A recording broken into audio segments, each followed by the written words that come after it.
What's up, guys? Welcome to the Sesh. Today I have a special guest. Please introduce yourself. Hi, good morning. I'm Dr. Annabelle Palomo with RGV College. So I remember you from many years ago when you used to have the old RGV College building.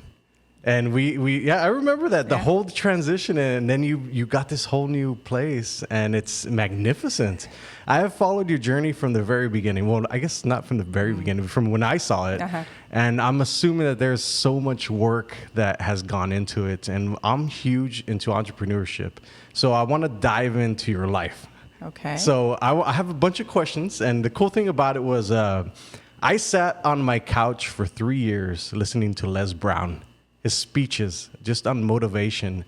And I sat there and I was just listening to it, and year 3 came and I was like, I actually need to do something. So motivation simply is not enough. So how did you do it? Because I'm super interested in how you built something so big and so successful, and this industry that you're in is like, it's not going anywhere anytime soon. So kind of tell me about your journey. A little bit on that. I think you touched based on motivation, right? Motivation without doing something, it's not going to happen.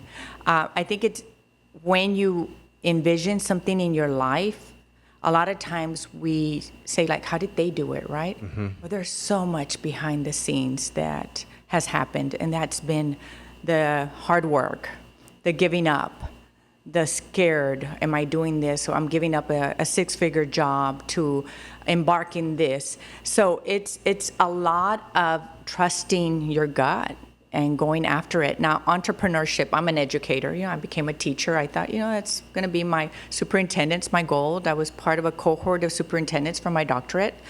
And for whatever reason, the Lord took me in a whole different path. When you start with RGV Careers, because we were a career school before college, before actually embarking in getting associates programs in our institution, that's when you transition to a college. And fully accredited, fully everything with the Department of Ed, all those were obstacles that we had to go through. You're talking about years. Okay, you're not going to reach financial aid till 3 years of consistent enrollment in your programs when you only have 2 students sitting in a classroom. And you're like, okay, I'll pay the third one. You just come in, I'll pay you to sit in there. And you have to be so consistent and be on it to make sure that you don't have that break. So going back to, people don't realize the behind the scenes, the things like, how am I going to pay my mortgage if now I have to become a consultant? Because in a business, you're the last one to get paid, because you're having to pay bills, you're having to pay your 3 employees, that two instructors. So it's a lot of believing in yourself, motivating yourself. You mentioned Les Brown. My background, my doctorate's in educational leadership. So I've gone through the John Maxwell, and I was fortunate enough to go under the Les Brown training. And I remember Ona Brown came down, so did Les, just to even look at the building because of my story. But I remember him speaking on that. You've got to be your biggest motivator, because he went through so much hardship. And look at where he got, right? Yeah. And his story inspired me. So back to your question, you sat in your couch just thinking, right? Well, can I do that? Can I? Well, and I felt great listening to his stuff. Yeah. It's super motivating, but then you figure out, like, motivation runs out. Oh, yeah. Yeah, without work, it's not going to happen. So why is it that most people won't stay consistent? I think we had a conversation before this. It's hard. Yeah. It's long term. You have to foresee, I will eventually get there. To tell you the truth, if you were to tell me 15 years ago, because we're celebrating 15 years. Wow. When there was 5 CNA students and the VN program was dormant. It wasn't what they told me it was when we purchased the school, and I had to pick it up, work with a consultant, that we'd be where we at right now. I'd really be like, whoa. Like, no. And I tell my students, pinch yourself. You're part of my vision, that we have associates programs ranked number 2 in the state. Wow. For the RN program. We educate the most vocational nurses in our area than anybody. Wow. With the highest scores. We educate 188 last year. And you don't realize 15 years ago, you know what? There's going to be a pandemic. You're embarking in a field that there's going to be so much need in the community. I'm a firm believer, like, I'm in my passion. Education is my passion. So I often tell students, when you receive your certificate, I feel I'm graduating with you. Mm-hmm. And I've been to every graduation in the last 15 years because I think it's special, but it's just such a great feeling, right? And that I am able to do that in our community. And the older you get, the more you want to give back, right? Oh, I don't know how much longer I'm going to be doing this. I want to leave my knowledge. I want to leave my mark. What is going to be my legacy? What is my daughter going to look up to it as far as her mother? So you just start embarking in stuff that you know that you're going to make a difference. Yeah. And I'm just blessed. Well, where did you learn that from? Where did you get that from? Was it taught to you by your parents, or did you learn it along the way from the jobs that you had? Like, where did you get that from specifically? I think with that, in education, I started tasting success. That's what I told my students. Have you told me when I started, you're going to receive your doctorate, you're going to own a business? Never, right? It would have never. But as I got into education, I knew, hey, man, I do pretty good here. It's my field, right? It's my field. I'm tasting success. Went into leadership very early in my life. Was a principal by 29, and successful at it. You know, had students that weren't supposed to be scoring the way they're scoring in their state exams. And it was mostly what I was dealing with was, it's a mindset. It was a mindset. I would tell my teachers, I would not even tell them the population they were receiving, and we'd outscore students from across town, from Tierra Santa, that were supposed to be scoring better than our students. I said, if we just don't tell the students that you're lacking this, or we're going to help you more on this, I said, we just set high expectations, we're going to achieve it. And I think it's then that I started then implementing that in my life. Of course, my parents were non-educated. My mom, I just lost her last May, God bless her heart, but I saw her work very hard in a packing shed. I remember she'd come home with her hands purple, or I'd watch her, you know, when she'd be at the packing shed with her number 20s. That's how much she was going to get paid, depending on how many of those cards she put in her boxes. I think that's when I realized, whoa, I need to be educated. I don't want to work that hard, but I watched her work hard. Mm-hmm. So I knew that in anything in life, I had to work at it. It wasn't going to be given to me. Yeah. So you give me a task, you give me a goal, I'm going to try to outdo you. So let's dive into that then. So when you're thinking about a goal specifically, what is your thought process of trying to achieve that? Okay. What I do is I work backwards, Josh. You know, I start saying, okay, let's take, for example, when I did receive the vocational nursing program, there was a neighboring school that was defending their program because of their low scores, and here comes another Valley school, Rio Grande Valley. You know, so sure enough, the board was hesitant. Why are we going to accredit a school? That was the Board of Nursing. And I remember sitting there and I said, if you give me the opportunity, I will bring you the highest ranking scores. Okay, that's what 10 years later, of course, we went for the ADN and they gave me the program in 5 minutes, when for the VN, it took me like an hour and a half of convincing this board, right? So working at that, I know that I'm very data driven. So in education, I would check to see, okay, I've got to give these students every tool they can get to be successful. First of all, in a classroom, the best instructor. You've got to have instruction, right? After that, we're going to benchmark you, and we're going to check you, and we're going to support you, which that's what RGV College represents. It's a smaller setting. For whatever reason you're having problems, we're going to bring you in, and we're going to talk to you. And sometimes these students need that. And after that, they're like, whoa, I can do this. I can do this. Life happens to everybody, and we all handle it differently. So going back to data-driven, okay, this is where you're at. This is the type of learner you are. This is how we're benchmarking you. This is how you're doing. And this is how you're going to do at the end. And like I told students, you're on your way to failure. And you're going to join me, and we're going to do this different. If not, I assure you, you're going to sit here after the program's done and you're not going to pass. So pretty much with that, I start with the end in mind. Mm-hmm. Okay, where do I want to end up? What are the steps that I need to do to get there in anything, whether it be physically because I'm working out, whether it's education-wise, goal setting, whether it's in the institution, whether it's program development. Always start with the end in mind and then work backwards. Okay. And I start forming that plan and just being consistent, because you're going to fail. Yeah. Or something's going to come your way and you're like, whoa, I didn't know that was going to take this long, you know. And that's how I've done it in life. And no training, no nothing. That's just the way I've handled it. So when you're in these meetings with all these people that are making shots, like how are you speaking to them? Is there a level of confidence that you have? Like, I'm going to do this, even though that you don't know if you can achieve it? I think it's determination, Josh. Yeah, I've talked and I did state it. I will bring you the highest scores in the Valley. When we received the associate's degree in nursing, the RN program, and we ranked number 2. And that's because of the whole cohort, we only had one failure, and he passed the second time. Wow. So we had 100% passing.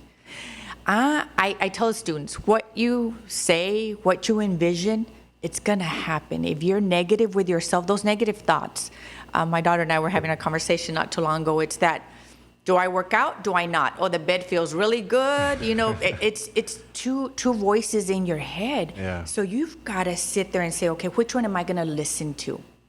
Which one's going to get me where I need to be? And it's hard.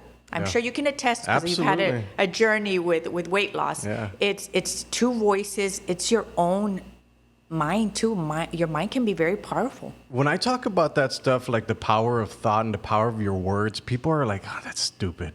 And even goal setting is like, that's dumb. Like, that's all foo-foo stuff that you put into the world and whatever. It doesn't work. Can you touch on that? Because I feel like it is one of the most important things. Like, your words hold so much power. They shape your life. Kind of touch on that. I think your words are the most powerful. Of course, you have negative words that come from other people that you have to be careful, because that sometimes can overtake your own mindset, your own thoughts of yourself being successful, right? And I'm sure many people that are successful can attest to this, the whole negative, the whole rumors, and since very young, moving up in leadership as a Hispanic woman, I had some negative jabs thrown my way. And I had one mentor. I've been blessed with beautiful mentors in my career. And that's what I think got me where I'm at. I think with that, I had to really sit back and block that and be more onto my own thoughts. What is success? And I attest to what you put out is what you get back in. Mm-hmm. If I'm going to say, no, I'm not going to do that, or I can't do that, then you're not. You're not. Can you set something and you fail at it along the way? Yeah, but you get yourself back up, wipe yourself off. Okay, how am I going to get there? What did I do wrong? What can I do different? So I'm a firm believer. What you say, you envision it, you work towards it, you can accomplish it. I feel like a lot of people aren't introspective. Like, a lot of it is coming from themselves and like their self-doubting beliefs. Like, they just say, and they don't even know it that they're saying it. Like, I catch so many people saying self-limiting beliefs that they don't even understand what they're doing to their subconscious and their mind and stuff like that. I want to jump on mentors. I had never really applied the thought of mentorship. Like, I always assumed, like, everybody's ego, you can do it on your own. I have found that there are people way better than you doing better stuff that can help you achieve your dream. So kind of touch on leadership. Like, what are the skills that a leader needs to have? And where do you get mentorship from? I guess like I said earlier, I went into leadership very young, not knowing that that's the route that I was gonna, because we sometimes fall into different careers for whatever reason. And I think I was blessed with beautiful mentors that would bring out the best in me. Hey, I see this in you, but what qualities did I kind of was able to see in most of them was humility. Humility. I think as a leader, you need to, and I hope my organization feels that of me, because we have our core values, and that's one of them. You never forget where you came from. It's not thinking less of yourself, but thinking of others also. When we're making any type of decision making within the organization, I try to keep the employees in mind, and not forgetting. So I think a leader should be humble. You're never better than anybody else. You're not, I'm the boss. It's my way or the highway type of thing. So I try to build that trust within the organization, which is very hard to do. You hear a lot of organizations where we're a team, but it's superficial. You have to be able to be able to disagree and be able to walk out of the meeting and go work together like if nothing. And we have that within our administration. And now to funnel that in an organization where you started with 5 employees, now we're up to 100. Wow. And one night I'm like, whoa, 100 employees, who would have thought, right? When I used to run when the phone would ring, So going back, leaders should, I think the most important thing is to humility. How do you build a team? So it's you at the helm. Mm-hmm. What's next? Who are the people that make these things move? I had one mentor that told me, and I kept that in mind. And I don't mind that you're on my team and you know more than I do in that particular area. So what I tend to do, and I can tell you right now, some of my admins are looking at it and they're like, I never thought I'd be doing this, but I've tapped into their talent.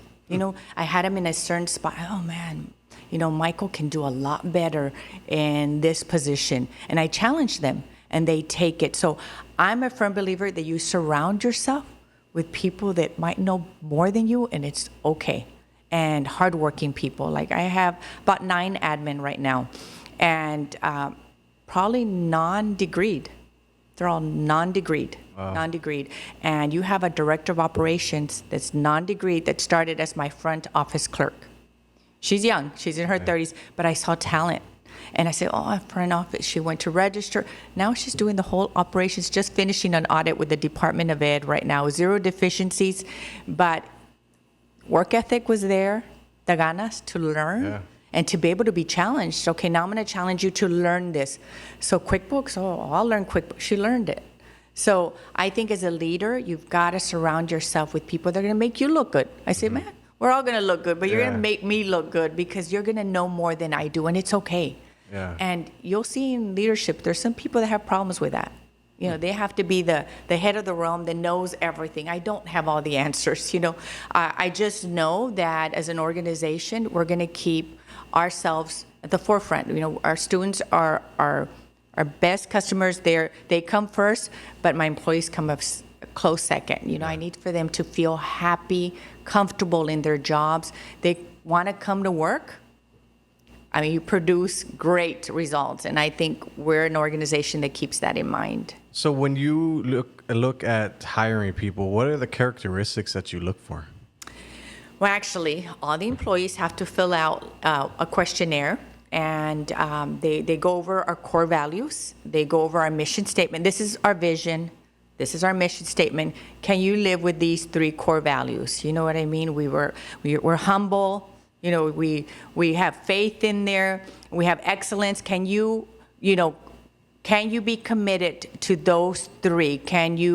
And once we go over those 3, they need to see whether they're going to be aligned with us. We always say you have a 90-day trial. It's not only if you're good for us, but whether we're a good fit for you. Mm-hmm. Because we're going to expect you to live by our mission statement. You know what I mean? So are you going to be humble?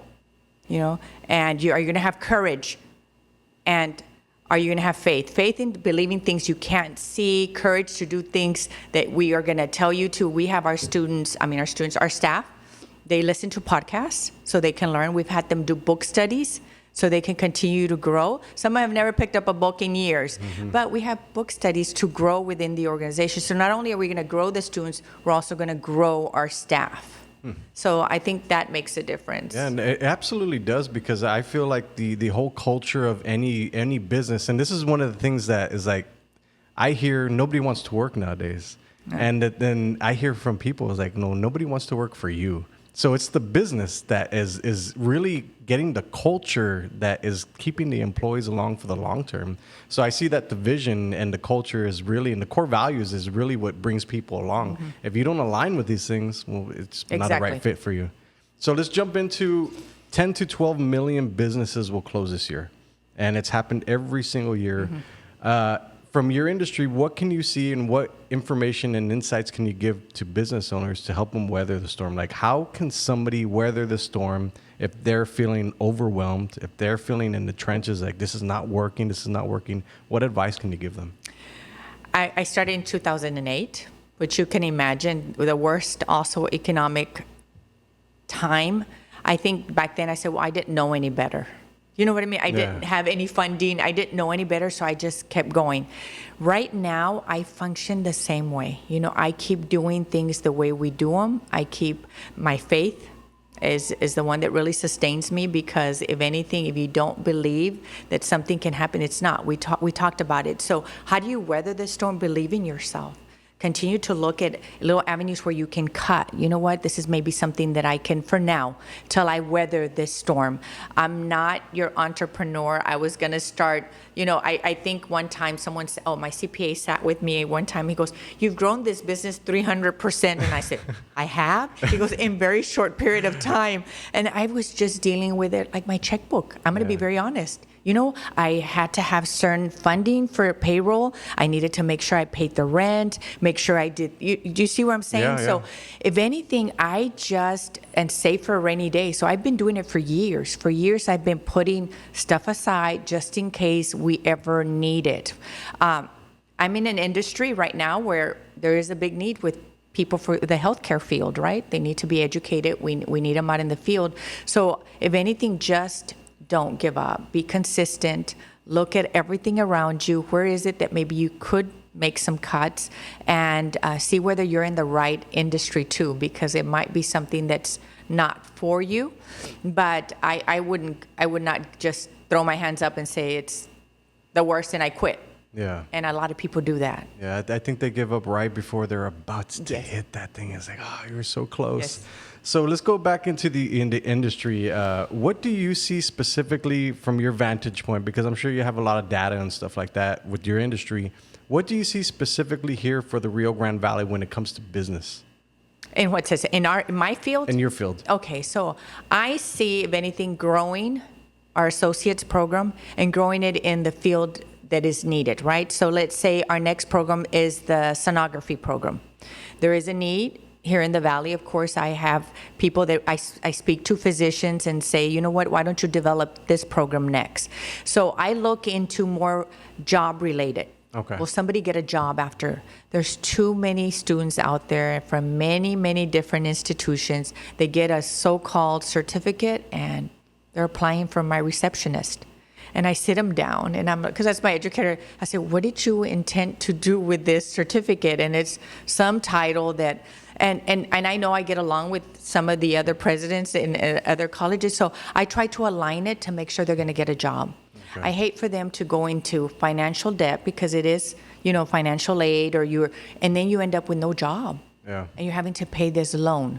I'm sure you've heard of those degrees, and they're out there. You know, it's so difficult. So what I do look into in with our industry is, will they get a job?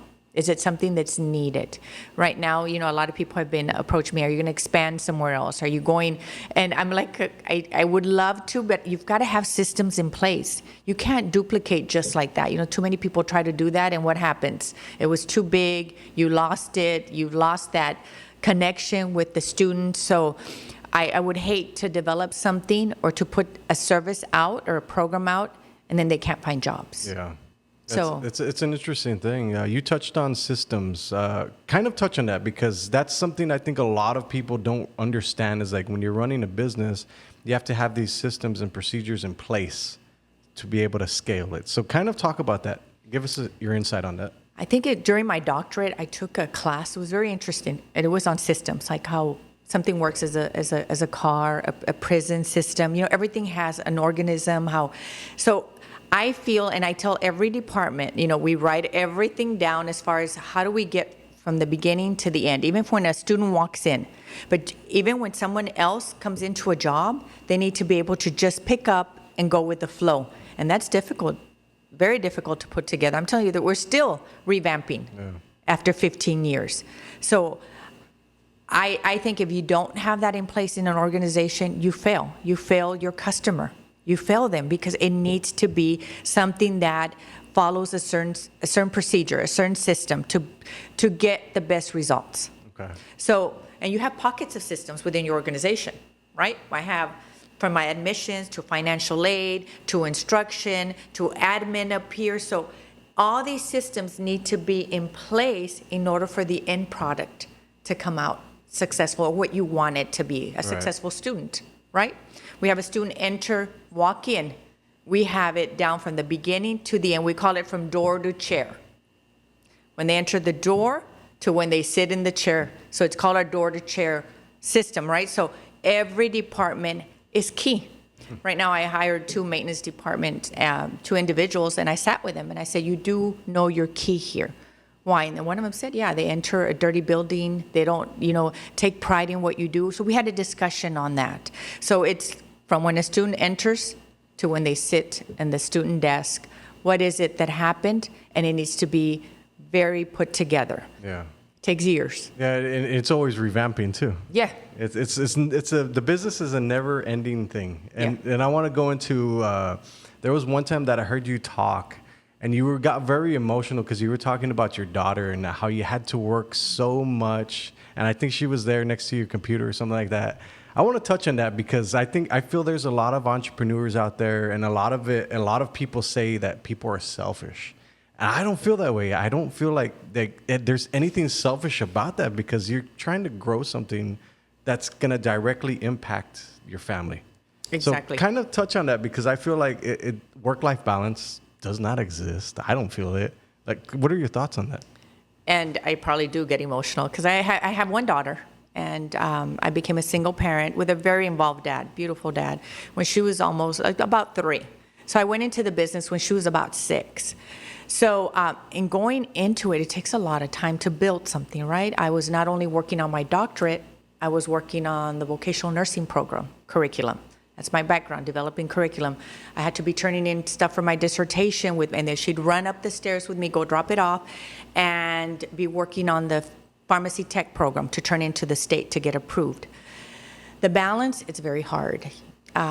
I know that when I was an executive director for the school system, I had picked up my daughter from my dad because I had been out nights during May because of graduations, and he did tell me, your daughter needs you, So that's when I ventured and went into my own business, but I balanced. And Annika has been, I think she's seen it now as an adult.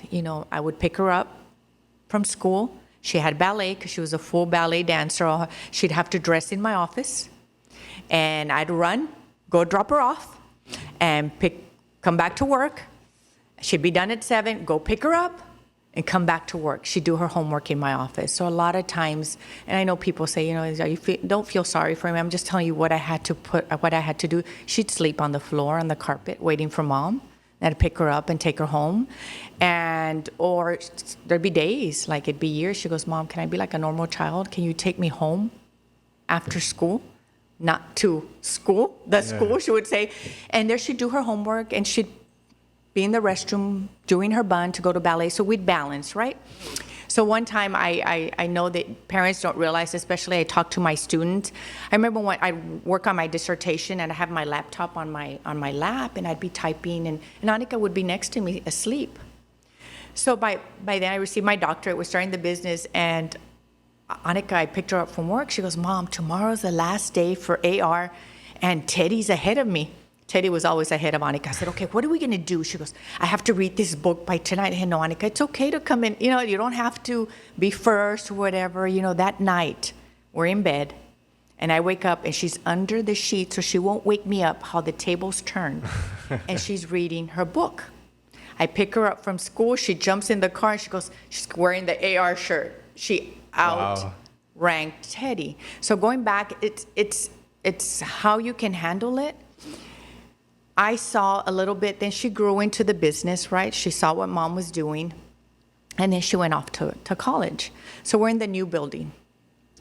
And I would notice that Annika would only go into my office, and I have a back door, I got smart, and she would leave. And one day she comes in and she would tell Adriana, when she was, that's my right hand. I said, well, one day this is going to be yours. She goes, oh, no, I'm not coming back to the Valley. I don't want nothing to do with the school. And she goes, doctor. And I said, what? I don't know how to tell you this. And I said, what? I don't think Annika wants it. I said, oh, I know that. I know that. I want her to become her own person, whatever she wants to do, whatever. So it's funny because the other day she was maybe a couple of months back. She was there and I said, hey, Annika, let's walk the hallways. And she said, okay. Which barely, she'd come in and go out, right? Mm-hmm. And we're walking, and one of my instructors was there, Miss Edwards, and we stood there, and there were students in the hallway. And she said, hey, this is what your mom was doing when sometimes she had to give up time with you and, be at work late. I couldn't have staged it any better. I didn't even. And then she goes, I know that now. So tables turn. At the end, she realized what mom was sacrificing for, even for her own education. And now she's interested in the business. Yeah. She works with me. We go over numbers, potentially having her maybe stem off somewhere where she's at in San Antonio, Austin area.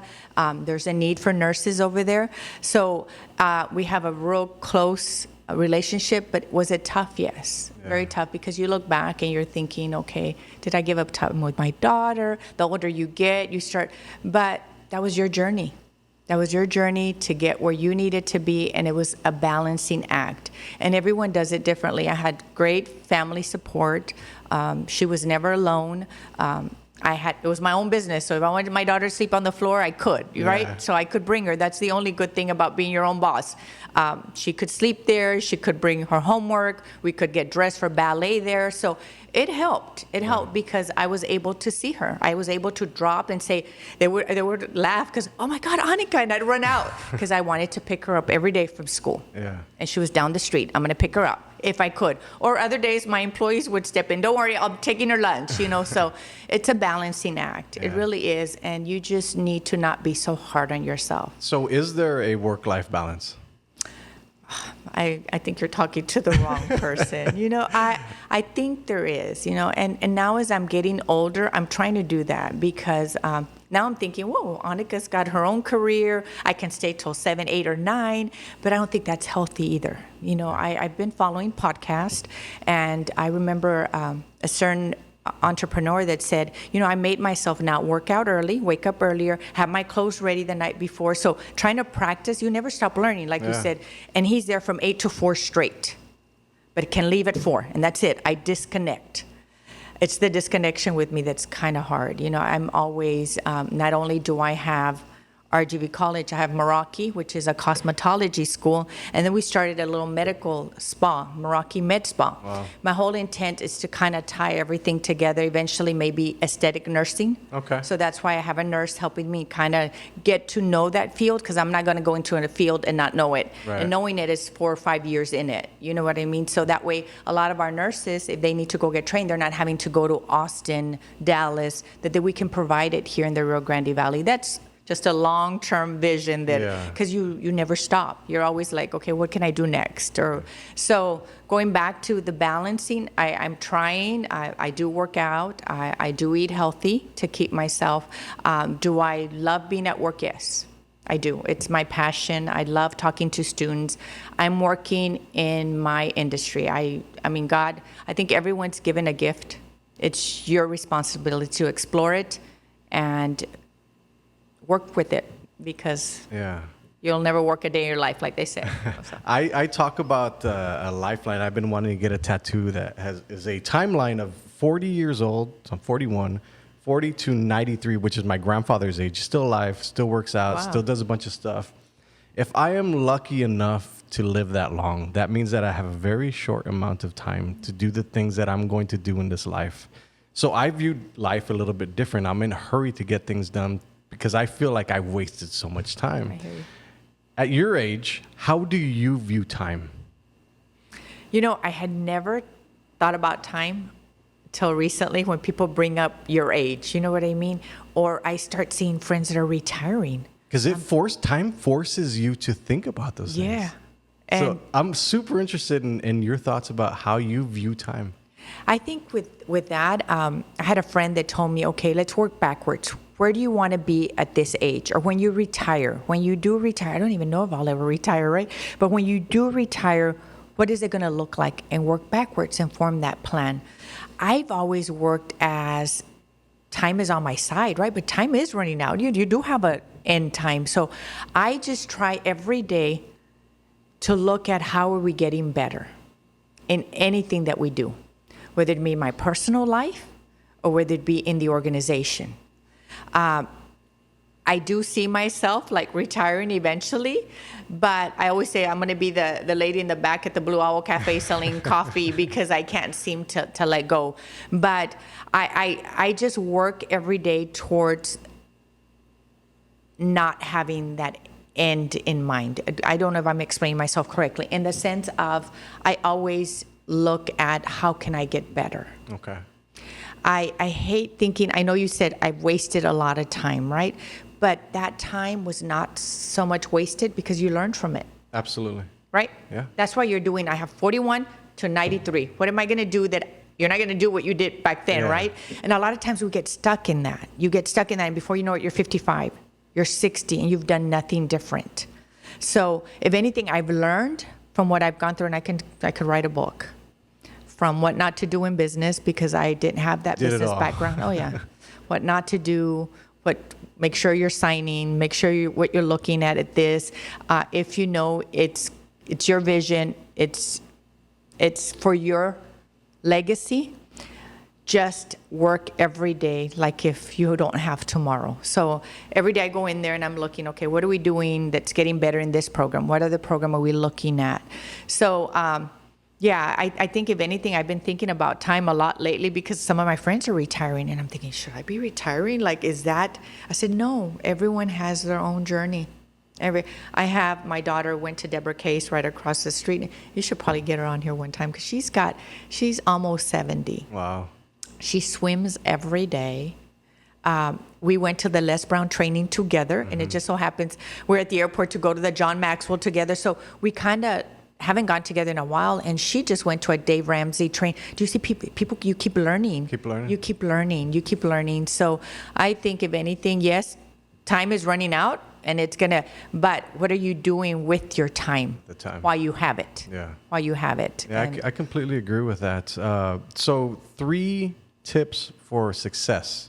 If somebody were to come up to you and ask you, what are the 3 top things that I can learn or skills that I can learn to become successful? What are those? I think, if anything, forming a vision, like what is it that I want to accomplish, and then forming a plan to get there and a timeline. Because a lot of times we do those things, to-do lists, and we're just scratching off, but it's not related to anything having to do with your end game. Look, this is where I want to get. So if anything, many years ago, remember that book? What was it called? Oh, Jesus. The Oprah Winfrey, The Secret you put out and I remember I had like a TV and I drew a school. I drew it like on a big sheet of paper. I drew a school and I drew things that I was going to do to get there, and not even owning a school, right? Whether it be I was going to go into a charter school, I just knew that I was going to own my own educational facility.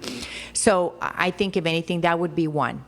Forming your plan, forming your vision, forming your plan. The other one would be, man, you've got to put in the work. And when you're putting in the work, it's going to be sacrifice. It's going to be giving up stuff. And I'm sure you can attest to this. It's going to be giving up maybe a luxury car, giving up a certain salary. It's going to be giving up time, no going out, no social life. So it's going to be putting in the hard work, making sure every day that you're working towards that. And the other one, like I said, to be successful, I think it's just making sure that you surround yourself with key people. I'm a firm believer that if you start to grow in any industry or even in yourself, you just make sure you have that team that's going to support you and has that vision.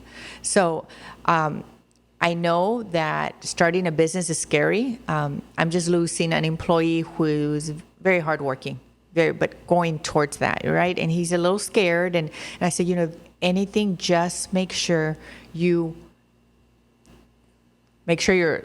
looking at everything you're signing first, but put in the work. Yeah. And you're going to be successful because you have that in you. You have the DNA. Yeah. You have those ganas to get you there. So I think, if anything, that should be part of anyone going out to become an entrepreneur, to do something on their own. I get you. So last question. How do you define success? Because I ask a lot of people and they tell me a lot of different things. Oh. How do you define it? I have never thought of that. To me, I think I've heard it somewhere. What is my daughter going to say about her mom when I'm gone? Because my success is the legacy I leave behind. And I have one child, right? So what is my daughter going to say about her mom when I'm gone? Success to me at this point is I am in a field where I'm making a difference. We all are. In people's lives, in their careers, so I already feel successful. Do you see what I'm saying? Yeah.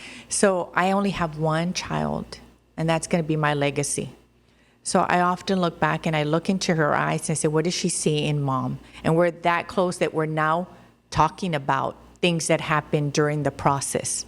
And I apologize for, hey, I didn't realize during this time don't worry, mom, it's okay. You know, and you didn't know any better then, right? But now I know this. And now I watch her, and she's doing her own day trading course with somebody from New York, and she's 3 times beyond me. Wow. Beyond. Looking into, hey, I need to form my business plan. Do I need a tax attorney? Let me go. Things that mom didn't do. Mm-hmm. So she's a step ahead. So to me, success is what will my daughter say about her mom when she's gone. Well, with that being said, I'd like to thank you for your time. It's always a pleasure seeing you. Oh, thank you. Thank you for having me. See you guys next time on the Sesh. Bye.